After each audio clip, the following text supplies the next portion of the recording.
ಹಬ್ಬದ ದಿನವೇ ಸುಬ್ಬನ ಮನೆಯಲ್ಲಿ ಮಾಡಲೇಬೇಕು ಒಬ್ಬಟ್ಟು.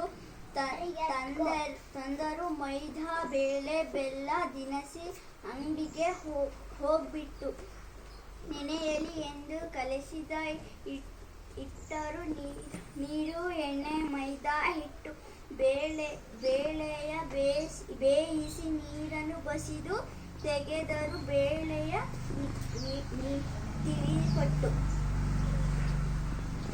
ಬೆಂದ ಬೇಳೆಗೆ ಬೆಲ್ಲವ ಹಾಕಿ ರುಬ್ಬಿದರಾಗಲೇ ಹದವಾಗಿ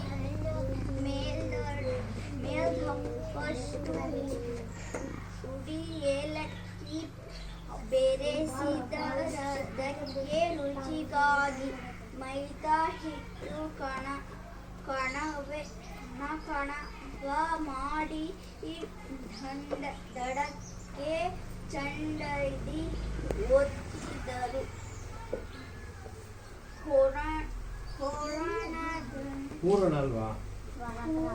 ಹೂರಣದೊಂದೆಡೆಯ ಗುಂಡಗೆ ಮಾಡಿ ಕಣಕದಲ್ಲಿಟ್ಟು ಮೆತ್ತಿದರು. ಮೆತ್ತಗೆ ಒತ್ತದ ರೊಟ್ಟಿಯ ಹಾಗೆ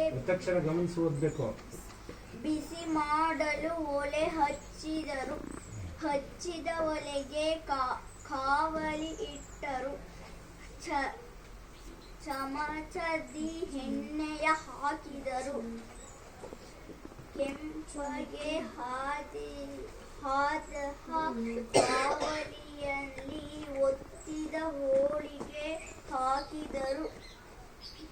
ತಿರುವಿ ಹಾಕುತ್ತ ಹದದಿ ಬೇಯಿಸಿ ತಟ್ಟೆಯೊಳಗೆ